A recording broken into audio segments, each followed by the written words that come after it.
Voici les événements qui ont marqué l'actualité au Cameroun ces dernières 24 heures. Avec le quotidien Info Matin, on parle de contractualisation de 9 944 personnels de santé. La corporation dit merci à Paul Biya. La page 3 nous renseigne qu'en présence du ministre de la Santé publique, Manaouda Malachi, ses membres ont ce 6 janvier à Yaoundé exprimé leur gratitude au chef de l'État. Selon le président de la République, ce recrutement spécial sur une période de 5 ans contribuera à la réduction du chômage des jeunes diplômés dans le secteur et facilitera la prise en charge des malades. Le témoin est également au parfum de cette actualité. Ce jour, on parle de santé publique. Le président Paul Biya donne espoir à plus de 9 944 jeunes, nous apprend ce journal. On change de cap pour parler d'autre chose avec l'universitaire. On parle notamment de l'accord cadre Minisup à Nord, une synergie pour un entrepreneuriat universitaire respectueux des normes et de la qualité. La page 5 nous renseigne davantage. En page 2, en petite tribune, vous retrouverez une autre information. On reste avec ce journal. On parle de polémique autour de la Boster Whisky Cola, des analyses rassurantes après les accusations de contamination. En effet, alors qu'une rumeur inquiétante circulait sur le goût de savon de la Boster Whisky Cola, la société boisson du Cameroun, et des analyses indépendantes viennent de rassurer les consommateurs. Aucune anomalie n'a été détectée.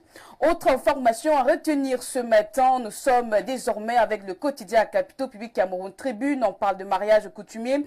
La nouvelle alliance, grâce à une disposition de la loi du 23 décembre 2024 portant organisation du système d'enregistrement des faits d'état civil au Cameroun, les époux doivent déclarer le mariage coutumier à l'officier d'état civil aux fins de transcription, une innovation qui donne plus de poids à une reconnaissance juridique aux unions scellées selon les traditions. Quelle implication donc pour les couples concernés, leurs enfants et leurs familles? Le focus est à lire de la page 21 à 23. Georges-Alain Boyomo est en kiosque ce matin avec son quotidien. On parle de vie chère, voyant au rouge, transfert et retrait d'argent, électricité, carte nationale d'identité, denrées de grande consommation.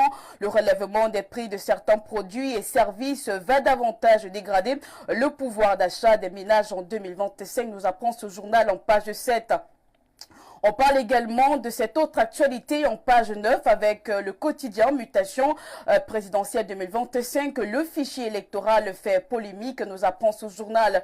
En page 12, vous retrouverez l'actualité sport. MTN Elite One, des cadors déjà à la peine. L'économie quotidienne de Thierry Ekouti nous permet d'aborder une toute autre actualité. On parle d'endettement des pays de la CEMAC, l'urgence de sortir des griffes du FMI, les programmes économiques et le Fonds monétaire international visent au mieux le regret ou la résilience de l'économie pour limiter la chute et non pour avancer et décoller. Selon une analyse, la page 3 nous renseigne davantage avec le messager.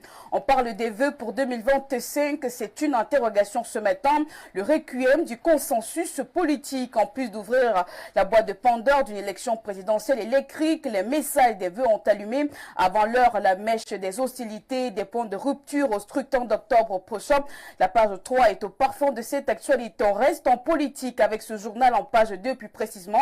On parle de Joshua aussi, l'alternative de l'espoir autant pour moi. Maître Simplice Kwemi exprime son soutien indéfectible à la candidature du leader du LDF en 2025.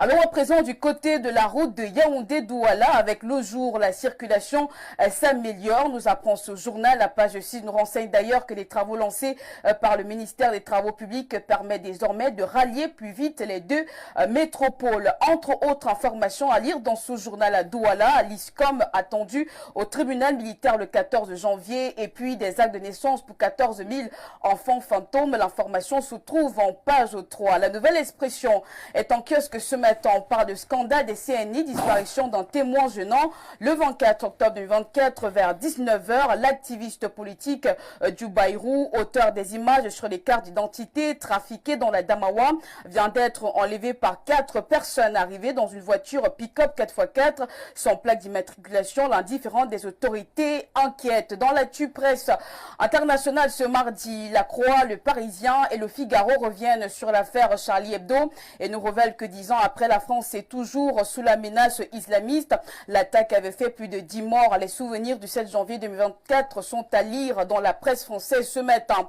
Le Figaro aborde une toute autre actualité internationale qui fait la une en ce moment. Cap donc vers le Canada. La page 8 nous renseigne que le visage du progressisme canadien, Justin Trudeau, est contraint de démissionner. Une information confirmée par la presse canadienne, notamment le Toronto Star et le Toronto Sun.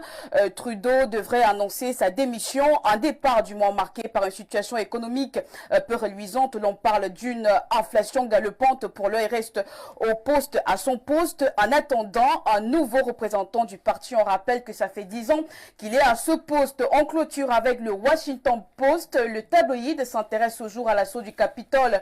4 ans après l'assaut du 6 janvier 2021 contre le Capitole, Donald Trump a déclaré qu'il gracierait les plus de 1250 jeunes métiers dès le premier jour de son second mandat qui commence bien entendu le 20 janvier prochain. Et je rappelle que les peines de prison pour ces derniers allaient de quelques jours à 22 ans.